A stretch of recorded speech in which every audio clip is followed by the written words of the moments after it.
Добрый день, уважаемые радиослушатели и телезрители.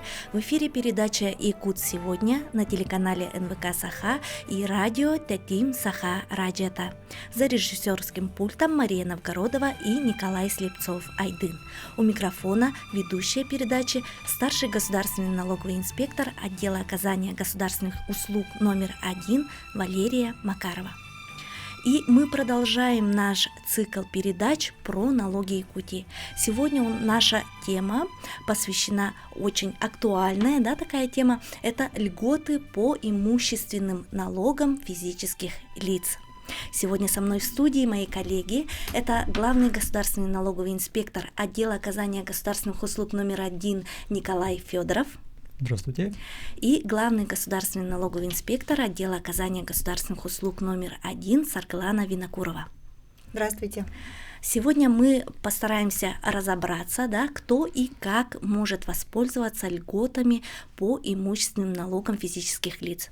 Ну а вы, уважаемые радиослушатели и телезрители, можете задать вопросы нам в эфир по номеру 320066 и 321166. Итак, давайте начнем.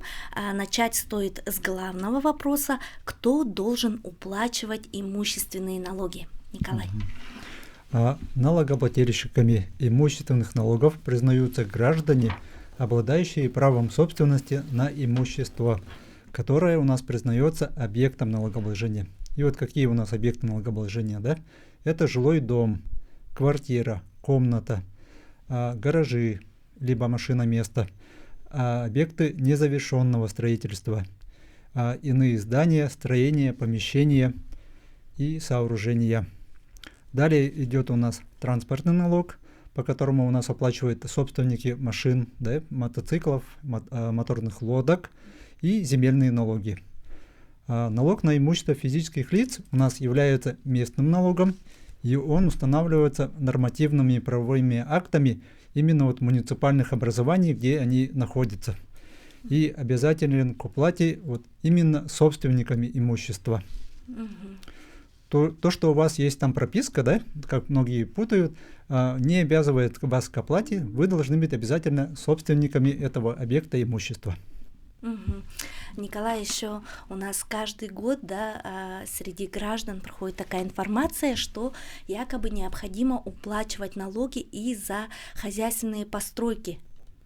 Да, теплицы, всякие построения. Нет, мы за них не обязаны оплачивать. Мы оплачиваем налоги только за те, которые официально у нас зарегистрированы в Росреестре и имеют кадастровый номер. Только в этом случае мы должны уплачивать налоги. То есть, уважаемые слушатели, если вы поставили на кадастровый учет свою теплицу, и она еще и у нас более 50 квадратных метров, то тогда вы будете обязаны уплачивать за нее налог. А в иных же случаях, если она не стоит на кадастровом учете и меньше 50 квадратов, то, соответственно, налог уплачивать не нужно. Ну а если говорить о сроках уплаты имущественных налогов, то срок у нас не позднее 1 декабря, то есть за 2025 год имущественные налоги мы будем уплачивать не позднее 1 декабря 2026 года. Уплачивать налоги удобнее всего, конечно, через личный кабинет физического лица. Войти в личный кабинет можно двумя способами. Это по логину и паролю, который вы можете получить в любом налоговом органе. Если вы находитесь в городе Якутск, то операционно-клиентский зал у нас находится на 202 микрорайоне, корпус 23.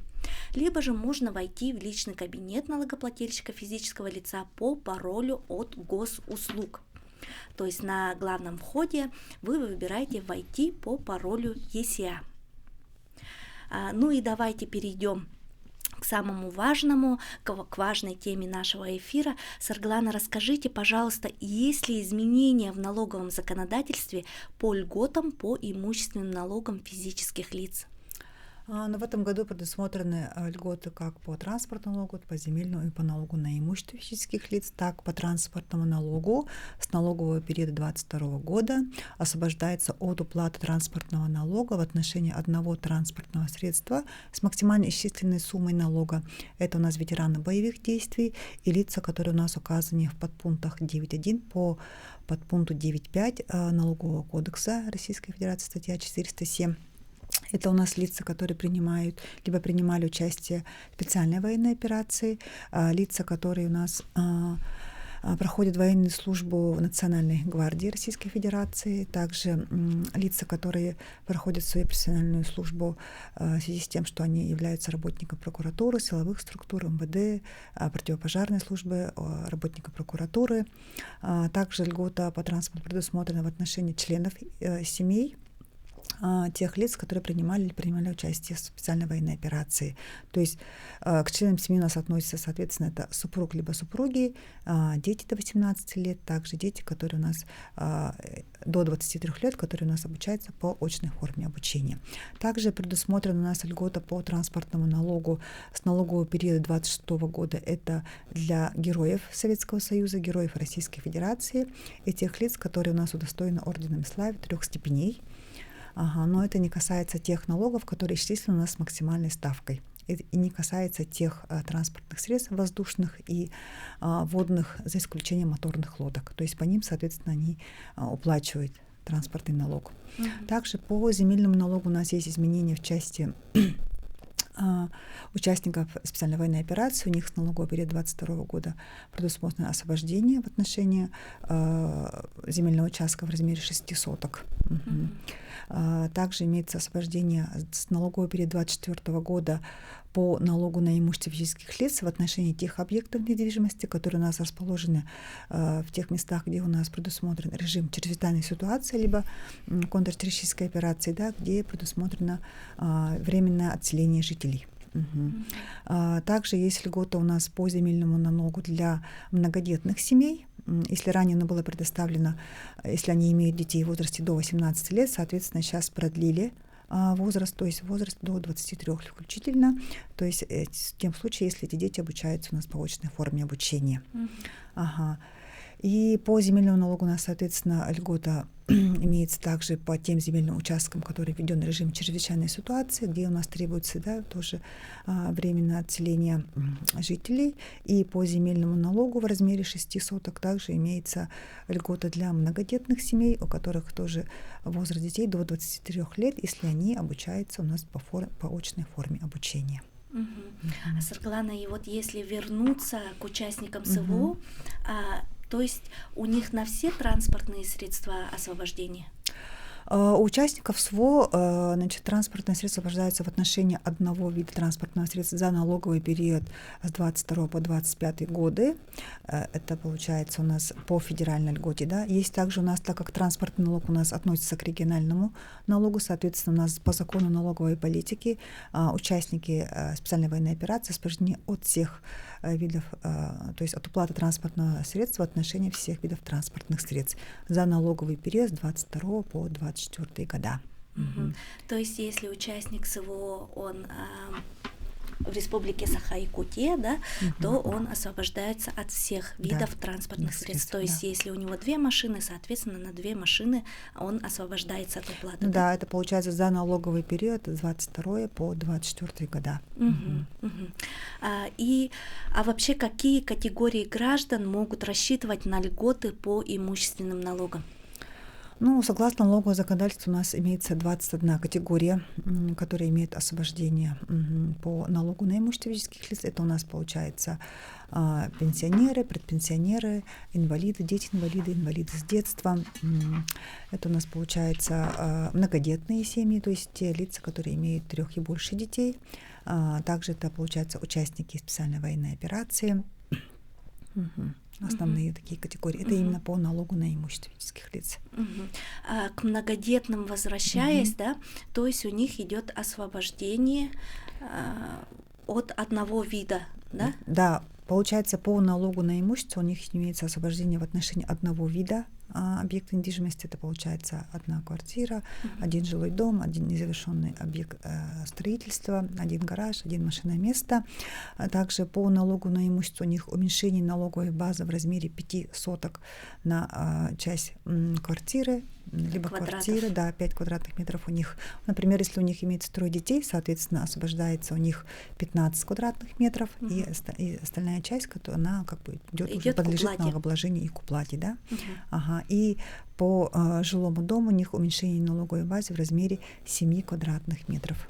Тоже на каждого ребенка. На каждого ребенка, соответственно. А по земельному налогу? И по земельному налогу у многодетных семей у нас имеется налоговый вычет в размере 6 соток, то есть уменьшается налоговая база, да, на каждый, получается, на один участок. То есть, получается, если у многодетной семьи земельный участок 10 соток, да, то 6 идет по льготе, по льготе, так скажем, и на 4 да. начисляется налог. Да, совершенно правильно. И еще одна такая категория граждан, пенсионеры и предпенсионеры. Но пенсионеров, предпенсионеров у нас имеется освобождение от уплаты налога на имущество, при этом обращаем внимание, что у них льготируется один, то есть вид только, да, по недвижимости, соответственно, это либо одна квартира, одна дача, один гараж, либо одно машинное место.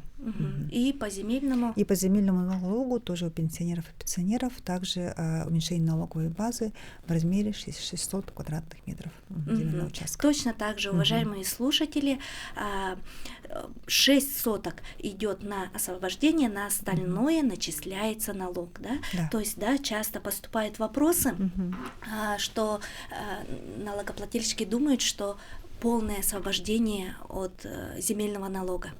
Но там идет уменьшение на 6 соток именно. И, Николай, а где можно посмотреть информацию о льготах и учтена ли такая льгота у налогоплательщика? Ну вот возвращаясь к льготам пенсионерам, да, многие пенсионеры также путаются, что у них есть освобождение от транспортного налога. К сожалению, у них такой льготы нет. На имущество земельный участок у них есть, а на транспортный налог у них, к сожалению, нет. Потому что, я как практики, многие почему-то путаются и также думают, что у них есть льгота по транспортному налогу. А по ставкам и льготам можно будет посмотреть на нашем официальном сайте ФНС России. И там есть у нас раздел «Справочная информация о ставках и льготах по имущественным налогам». Так он называется. Там можно будет посмотреть информацию по всем муниципальным образованиям, про ставки, льготы. Есть выбор между 3 видами налогов. Это вот местный налог, земельный налог, транспортный налог.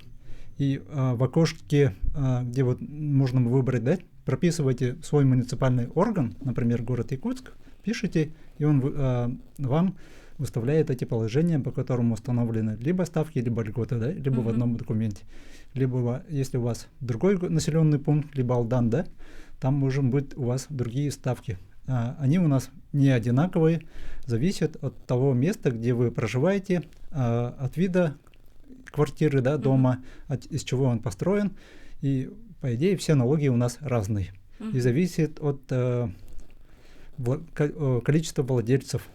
Одна вторая у вас, вы полный владелец, либо там 1/4. Вот эта сумма у вас зависит. То есть сервис удобен тем, что можно фильтровать по своему муниципальному образованию. Да. Да.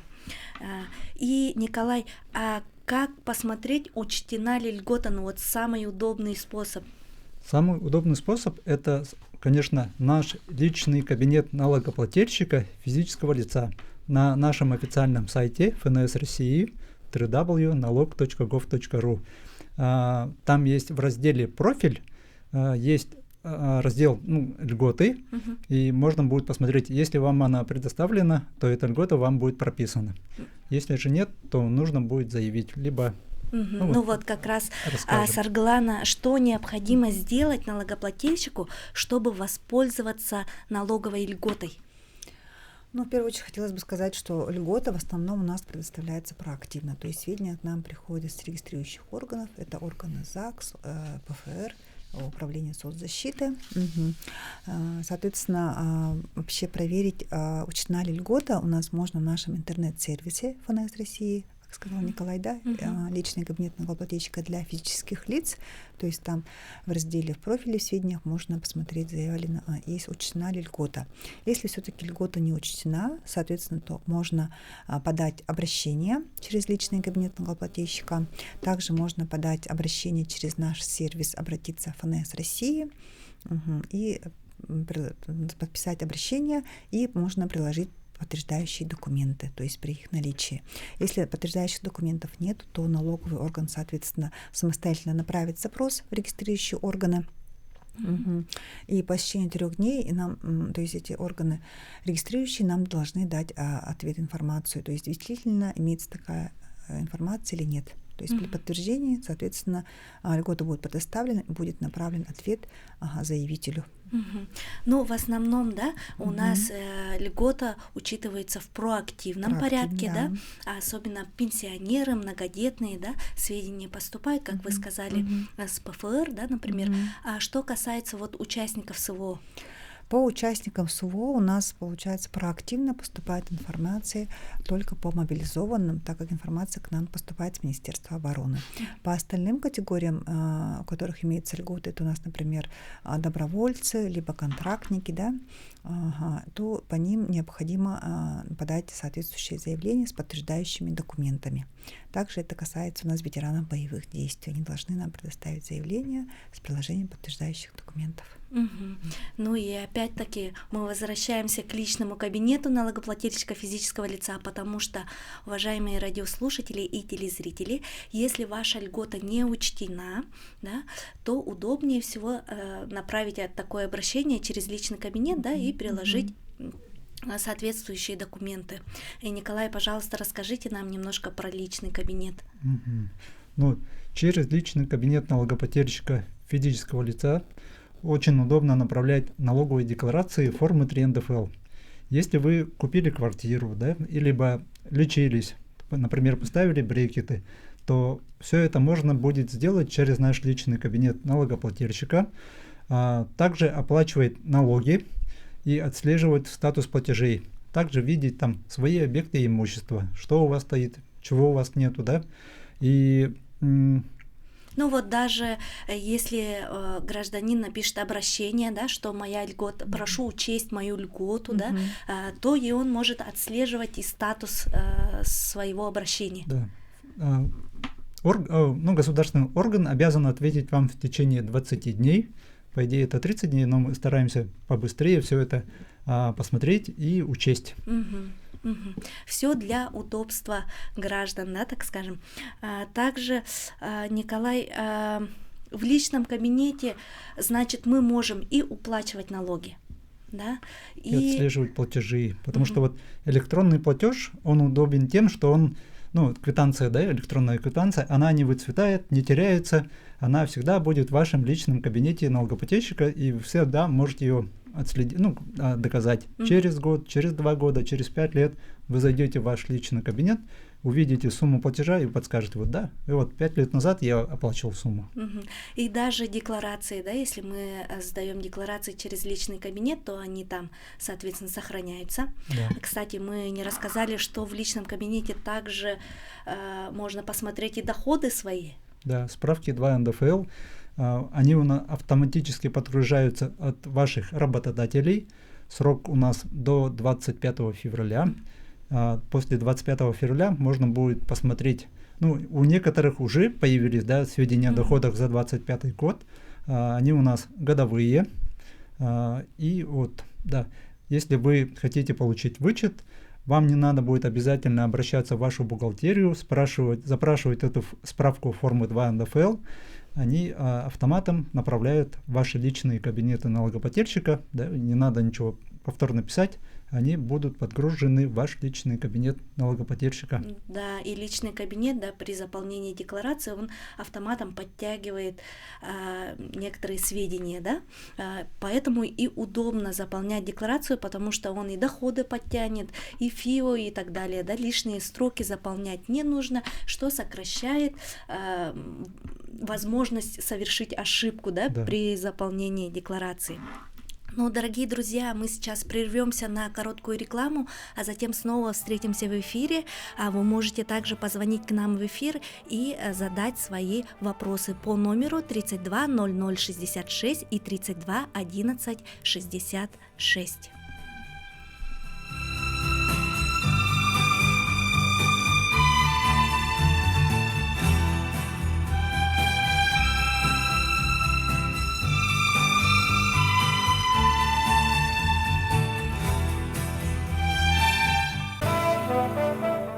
Уважаемые радиослушатели и телезрители, а мы продолжаем. Тема нашего сегодняшнего эфира – это льготы по имущественным налогам физических лиц. Вы можете позвонить и задать свои вопросы по номеру 32 00 66 и 32 11 66. А у нас уже есть звонок. Алло, здравствуйте. Здравствуйте. По-якутски можно говорить? Да. Мен икки тыгынча они сыллаакка ипотеканын квартира бутун Якутскайга. Оно биле первоначальный взноспын төләбір квитанциям, об оплате квитанциям хетертен кависпитим. А так ипотекам икки тыгынча хүрбагы сылгадылы барафет. Ата ипотекам тугун ыяйы хамнаспыттан тудан иһэллерди оплататын. Онны тухта квитанцияда ок боллакпын. Мен налоговый вычетка, НДП вычетигар придем буйдокпын хетте. Тухамякпын хеттен. Вот. Я отвечу на этот вопрос, да. Наш налогоплательщик, жительница, да, потеряла документы по расписку, да, по первоначальному взносу по ипотечному кредитованию. Ну, в таком случае не получится у вас получить имущественные вычеты, потому что всегда должно быть обязательно документальное подтверждение.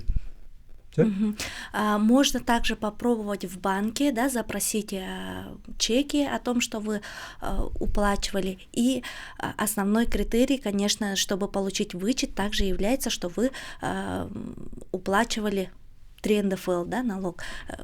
И только в этом случае вы можете сдать декларацию и приложить документы. Либо можете попросить у продавца получить эту копию документа, да, что вы ему отдали первоначальный взнос, то есть расписку.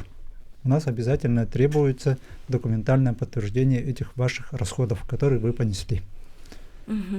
Ну вот у нас сегодня часто, да, задают вопросы по вычетам. Такой отдельный эфир у нас также планируется, уважаемые радиослушатели и телезрители. Отдельный выпуск про вычеты мы обязательно тоже проведем. Ну и возвращаясь к нашей сегодняшней теме, это льготы. Сарглана, пожалуйста, давайте еще раз подытожим первую часть нашего эфира. Категории граждан, у которых есть право на льготы. Ну, по имущественным налогам у нас льгота имеется для 21 категории. Это у нас получается в основном пенсионеры, предпенсионеры, инвалиды с детства. Также это участники специальной военной операции, многодетные семьи, то есть это те семьи, которые имеют 3 и более детей. Также это получается у нас по транспортному налогу также имеется льгота по тем транспортным средствам, которые у нас оснащены исключительно электрическими двигателями. То есть это новая льгота у нас, она введена за период с 24 по 28 года. Также имеется льгота, это в размере 50% данной льготы предоставляется. Да? Это всем гражданам. Это всем гражданам. Также всем гражданам у нас имеется льгота по транспортному налогу в размере 50% от исчисленной суммы налога по тем транспортным средствам, которые у нас используют сжиженный углеводородный газ, комплимированный углеводородный газ, да, в качестве моторного топлива. То есть данная льгота у нас предоставляется с даты установки газобаллонного оборудования, то есть пишется заявление и прикрепляются подтверждающие документы. То есть это должно быть вписано, что имеется газооборудование у нас в паспорте транспортного средства, и должно быть свидетельство о регистрации транспортного средства, то есть соответствующая запись. А вот у многодетных есть ли освобождение от транспортного налога? У многодетных семей у нас имеется льгота по транспортному средству одному из родителей многодетной семьи по транспортному средству, исчисленному с максимальной суммой налога. То есть тоже, получается, по заявлению предоставляется данная льгота. Например, если в семье 2 автомобиля, да, то льгота будет только на один. Да, соответственно, у них будет льготировать только одно транспортное средство, на второе уже будет исчислен транспортный налог. Вот это вот очень важный момент. Но при этом у пенсионеров и предпенсионеров, да, такой льготы по транспортному налогу именно нету. Не имеется, да. Только, получается, в основном это у инвалидов, представителей инвалидов с детства у нас имеется, например, льгота. И, как по мы уже говорили, средству. у участников СВО и членов. СВО, да, и членов их семей. Ну и, Николай, сейчас у нас стартовала декларационная кампания 2026 года. Это такая актуальная очень тема, да, давайте немножко ее тоже затронем. Да, у нас с начала года, с 1 января по 30 апреля действует так называемая декларационная кампания. Если вы получили доход, который не был обложен НДФЛ, то есть если вы продали квартиру, да, машину, получили выигрыш в лотерею. Ну, по квартирам, машинам, если у вас срок владения этим имуществом был менее 3 лет, то вы будете обязаны подать налоговую декларацию формы 3 НДФЛ. Также, да, если вы получили выигрыш в лотерею, да, сдавали в аренду имущество, и если вы являетесь индивидуальным предпринимателем на общем режиме налогообложения, то у нас единый срок до 30 апреля подать налоговую декларацию формы 3 НДФЛ. А также сдать декларацию 3 НДФЛ необходимо, если вы получили в дар не от близких родственников, да, например, квартиру получили, да. А если же получили от близкого родственника, например, от матери или отца, в этом случае необходимо написать пояснение о том, что, да, в свободной форме, о том, что получили в дар от близкого родственника. Также хотелось бы отметить и тех, кто сдает в аренду свою квартиру, например. В этом случае вы также обязаны сдать декларацию 3 НДФЛ не позднее 30 апреля, да, и затем уплатить налог не позднее 15 июля 2026 года. Тут же мы рекомендуем тем, кто на постоянной основе сдает свою собственность в аренду, да, лучше перейти на самозанятость. Да, статус самозанятого, да, налог на профессиональный доход, потому что там ставка у нас пониже. Если вы сдаете гражданам, физлицам, да, то ставка у вас будет 4%, нежели как обычное физическое лицо, где ставка у нас 13%, да, почти втрое выше. То есть, если вы не являетесь самозанятым и сдаете свое имущество в аренду, ставка будет 13%. Да. А если вы самозанятый, и, соответственно, вы отражаете ежемесячно, да, свои доходы, то ставка для физических лиц, если вы физическому лицу сдаете, будет 4%, если юридическому лицу сдаете, то 6%. То есть разница, ну, такая ощутимая. Да, большая. И, скажем, да, есть предельный доход. Если вы у нас в качестве самозанятого, то ежегодный доход не должен быть выше 2 миллиона 400 тысяч рублей. Да. И также по декларационной кампании хотелось бы поговорить и о минимальном сроке владения.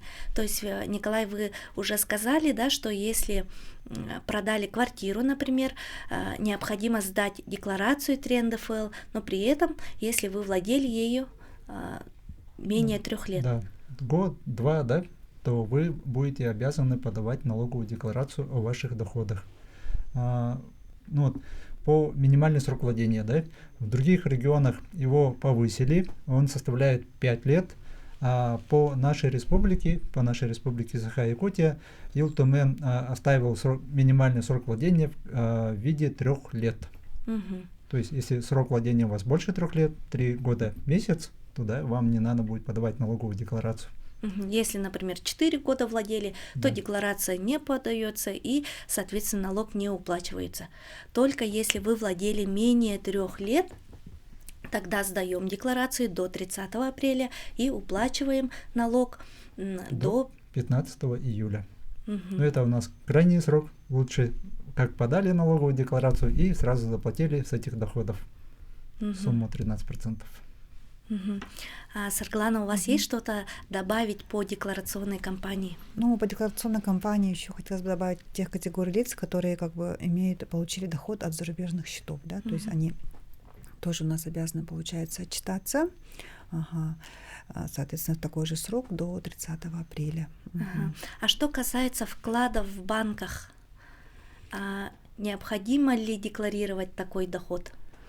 Но по вкладам в банках декларировать нет необходимости. К нам сведения поступают с банков, то есть декларируются не доходы, а именно проценты, да, то есть полученные, то есть необлагаемая, например, ставка была, то есть в зависимости от ставки рефинансирования, например. В прошлом году у нас было 21%, соответственно, 210 тысяч, оно не облагалось, соответственно, то есть разница только облагалась, соответственно.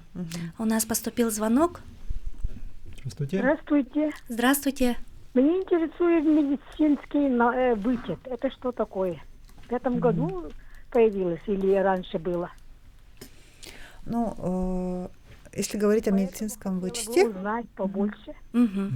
то оно относится к социальному вычету. Это получается возврат уплаченного НДФЛ, если вы шли расходы именно по медицинским услугам. То есть это может быть любое лечение свое, лечение своих детей, лечение супруги, братьев, сестер, соответственно. То есть это может быть любой вид лечения, то есть это может быть и любые платные услуги, соответственно, да. Также может быть лечение у нас это по медицинские, то есть медикаменты, то есть лекарства, по ним тоже можно получить вычет. И с 2024 года у нас предусмотрен упрощенный порядок получения социально-имущественного вычета, да, то есть для получения именно вычета по расходам на лечение у нас подтверждающий документ — это справка об оплате медицинских услуг. То есть данная справка является подтверждающим документом, и декларация уже по расходам за 2024 год уже не заполняется, только эта справка прикрепляется. Это вот в упрощенном Это порядке. в упрощенном порядке, да. То есть если для этого необходимо обратиться к тому лицу, кто предоставлял эту услугу, соответственно, и получить данную справку. То есть если они у нас участвуют в информационном обмене, то эта информация к нам придет автоматически и поступит как предзаполненное заявление в личном кабинете физического лица. Необходимо будет только дать согласие на этот вид вычета, на получение этого вида вычета. А сколько составляет срок рассмотрения 3 НДФЛ по вычету? Но если упрощенный порядок, то, соответственно, сроки они очень сокращаются. То есть у нас по налоговому кодексу срок 3 месяца. То, соответственно, если все заполнено правильно, то в основном в среднем срок криминальной проверки это 15 дней даже может составлять. Тогда гражданам, конечно, лучше выбирать медорганизации, да, которые заполняют такие справки, да, чтобы упрощенно получить вычет. Ну да, то есть организация или индивидуальный предприниматель, который оказывал эти услуги, он должен быть подключен к этой системе обмена информацией с налоговой службой. Соответственно, данные справки не направят к нам автоматически. Ага. У нас еще один звонок. В этом году муниципальные служащие декларацию сдают или нет?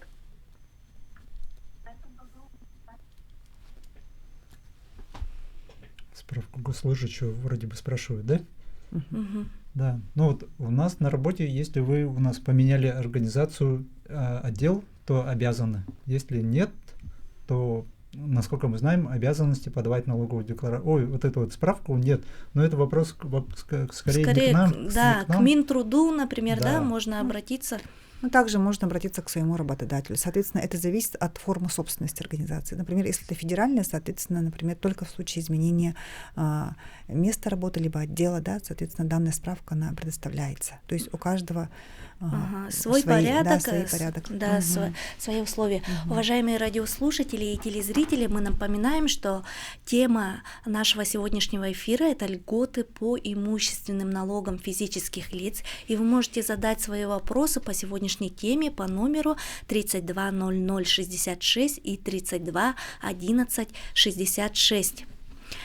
Николай, а что касается уплаты налогов, то есть и по имущественным налогам, и по 3 НДФЛ по доходам, да, помимо личного кабинета налогоплательщика физического лица, как еще можно уплатить налоги, например, налоги за детей? Можно подключить, если, например, да, у вашего ребенка есть доля в квартире, что у нас бывает, да, практикуется в недавнее время, если вы оформили через материнский капитал квартиру, то вы, ну, насколько мы знаем, обязаны предоставить ему долю, да, и он тогда получается у нас тоже, Собственник. да, собственник жилья и, соответственно, должен уплатить налоги. Но так как он еще у нас маленький, то за него несут ответственность либо родители, опекуны, попечители. И, соответственно, лучше подключить к ним личный кабинет налогоплательщика. Даже у детей есть этот личный кабинет. А у нас поступил еще один звонок. Алло. Здравствуйте. Здравствуйте. Мен квартирам бүтін. Мен бұндан квартирам барамын налоговый вычетімді таппын білбететім. Оны қашыл болым налоговый вычетка заявка берек пойдет. Ну, налоговый вычет по приобретению квартиры спрашивает, да, когда можно подать заявление, то есть заполнить декларацию 3 НДФЛ на получение налогового вычета.